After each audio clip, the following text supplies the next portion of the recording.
बिस्मिल्लाहिर्रहमानिर्रहीम। अस्सलाम वालेकुम। आज मैं चिकन चीज़ी बर्गर बना रही हूँ। इसके लिए मैंने ये एक ब्रेस्ट पीस लिया था, उसको बीच में से आधा कर लिया था। उसको मैंने फिर हैमर से, या जो गोश्त चपटा करने वाला होता है, हैमर उसको कहते हैं, उससे मैंने ये वो उसको चपटा कर लिया, कूट लिया। तो ये थोड़ा सा पतला हो गया है, क्योंकि ये पकने के दौरान थोड़ा सा मोटा हो जाता है।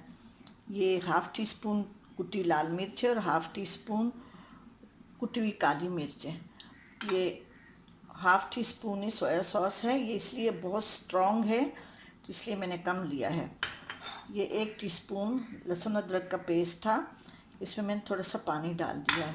फ़िलहाल इसको मैरिनेट करके मैं 1 घंटा फ्रिज में रखूँगी। फिर बाद में इसके साथ इसके बर्गर वगैरह बनाऊँगी, ब्रेड क्रम्ब वगैरह लगा के इसको फ्राई करूँगी, और फिर मैं इसको असम्बल कर रही हूँ। इसको मैंने एक तरफ मैंने थोड़ा सा ये काली मिर्च डाल रही हूँ, ये लाल मिर्च है, ये काली मिर्च है। ज़्यादा मिर्चों का, अगर बच्चों के लिए बना रहे हैं तो ज़्यादा मिर्चों का इस्तेमाल ना करें। ये थोड़ा सा सोया सॉस मैं इधर डाल रही हूँ, थोड़ा सा इधर डाल, थोड़ा सा मैं बैक साइड पे डालूँगी।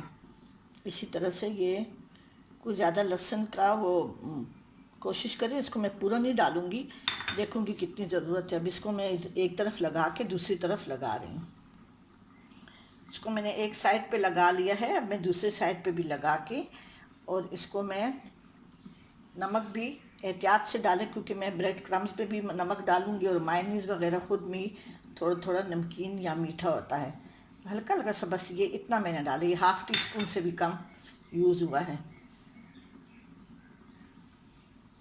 ये बहुत स्ट्रॉन्ग वाला है सोया सॉस, इसका बहुत अच्छा जायका होता है, इसलिए मैं इसी को, एक ब्रांड है बहुत ही अच्छा है, मैं इसी को इस्तेमाल करती हूँ। ठीक है जी, मैं अभी इसको 1 घंटे के लिए कवर करके फ्रिज में रख रही हूँ, और बाद में मैं इसको फ्राई करके ब्रेड क्रम्स में, और मैं फिर इसके बर्गर बनाऊँगी। अब ये चिकन के फिले पे मैंने जब मसाला लगा के रखा था फ्रिज में, उसको 1 घंटा हो गया है। अब इसको मैं, ये ब्रेड क्रम्स हैं, इसमें हल्का सा कोट करूँगी, ज़्यादा कोटिंग नहीं करेंगे, 2 मरतबा नहीं करेंगे, एक ही दफ़ा करेंगे बस। इसको भी लगा के अगर 5-10 मिनट आप रखेंगे तो बहुत ही अच्छा इसका रिज़ल्ट आएगा। लेकिन मैं अभी फ़ौरन बना रही हूँ। ये मैंने तवा रखा हुआ है, इस पर मैं हल्का सा तेल डाल रही हूँ, ज़्यादा नहीं। फ्राई नहीं करेंगे इसको, क्योंकि फिले जो है ना बहुत पतले हैं।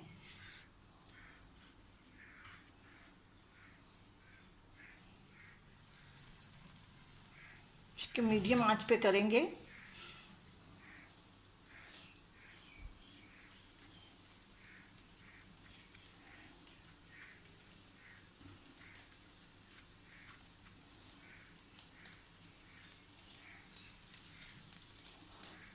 ब्रेड क्रम्स में मैंने नमक वगैरह कुछ भी नहीं डाला हाँ, क्योंकि उसमें अपने सारे मसाले हैं।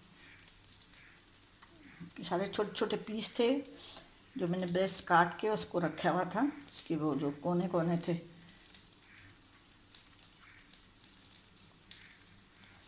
अब इसको मैं दोनों तरफ से फ्राई करूँगी मीडियम आंच पे। उसके लिए मैंने 2 बर्गर निकाले हुए हैं। ये बंद गोभी है, और ये खीरा है, ये चीज़ है, मायोनीज़ है, और सर्व करने के लिए केचप और फ्राइज़ हैं। अभी मैं ये बर्गर पे ये मायोनीज़ लगा रही हूँ। अब ये एक तरफ से मैंने फ्राई किया है, 1 टीस्पून तेल डाला मैंने, फिर 1 टीस्पून तेल डाल के इसको दोनों तरफ से फ्राई कर लिया है। अब ये बिल्कुल पक गया है। अब दूसरी तरफ मैंने ये इस पर मायोनीज़ लगाया है, और एक पे मैं मस्टर्ड सॉस लगाऊंगी। एक पे मायोनीज है, इस पे मस्टर्ड सॉस भी लगाऊंगी। अब ये एक मस्टर्ड वो है, उसके साथ मायोनीज मैंने लगाया। मैंने निचले निचले हिस्से पे मैंने थोड़ी सी बंद गोभी डाली है, और इसके ऊपर मैं ये बर्गर ये पेटी रखूँगी। जो ये चिकन फिले है ये मैं रखूँगी, और ये जो दूसरा है ना, इस पे भी मैं थोड़ा सा नीचे करके थोड़ा सा बंद गोभी लगाऊँगी। बहुत ही अच्छी वो है, बिल्कुल हरा बंद गोभी है।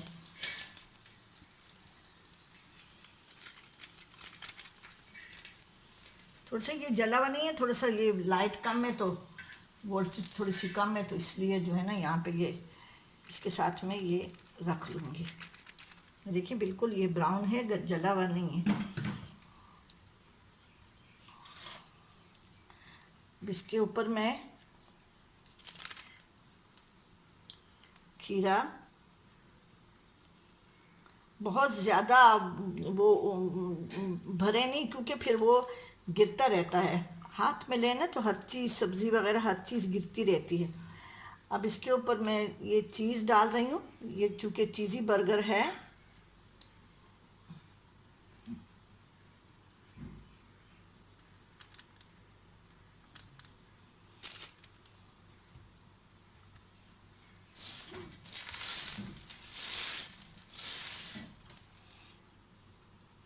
मैंने चीज़ डाल दी है। चीज़ जितना मर्ज़ी डालें आप। ये वाला एक वाला जो है ना, मैं ओवन में रख रही हूँ। मेरा छोटा सा बस इतना ही सही ओवन है, और एक को मैं आपको दिखा रही हूँ कि तवे पे ये कैसे मेल्ट की जाती है चीज़। अभी जिस तवे पे मैंने चिकन फ्राई किया था उसी को मैंने साफ़ कर लिया है। इसके नीचे बिल्कुल हल्की आंच है। इस पे मैं ये जो दूसरा बर्गर है ना, इसको मैं रख रही हूँ कि इस पे चीज़ कैसे मेल्ट की जाती है। बिल्कुल हल्का है। देखिए मैंने इसको ढक दिया है। ये अपनी स्टीम में ही ये चीज़ जो है ना पिघल जाएगी। बाज़ों का लाइट नहीं होती या ओवन का मसला होता है, तो इस तरह से हम लोग ऐसा ही करते हैं। ठीक है। अब दूसरा मैंने ओवन में रखा है। अब इसको मैंने ओवन में रखा है। बस इतना गर्म करूँगी कि बस ये जो है ना ये चीज़ मेल्ट हो जाए। ये जो तवे पे मैंने रखा हुआ है, देखिए इसकी भी चीज़ मेल्ट हो गई है। बस 2 मिनट में इसको दूंगी ताकि पूरी तरह से मेल्ट हो जाए। जो ओवन मैंने रखा था उसकी मेल्ट हो गई है। इसके ऊपर मैं दूसरा बन रख देती हूँ। ये इसका दूसरा हिस्सा था ना, वो मैं रख रही हूँ। आप ज़रूर बनाएं, ये बच्चों के लिए बहुत अच्छे हैं। मेरे अभी पोते पोते स्कूल से आ रहे हैं, अभी लंच का टाइम हो रहा है, तो मैं गरम गरम उनके लिए तैयार कर रही हूँ। आप ज़रूर बनाएं। ये चीज़ें चिकन बर्गर है, इसको आप बीफ फिले के साथ भी बना सकते हैं। बीफ फिंगर, वो चिकन फिंगर्स भी बना लें, तो वो अगर टुकड़े छोटे छोटे टुकड़े पड़े हुए हैं चिकन के, तो उसके साथ भी बना सकते हैं। ठीक है जी, आप ज़रूर ट्राई करें, और मेरे channel Zaika KPK cooking and vlog को सब्सक्राइब करें, और कमेंट्स करना ना भूलें, ज़रूर कमेंट्स करें। ठीक है जी, अल्लाह हाफिज़।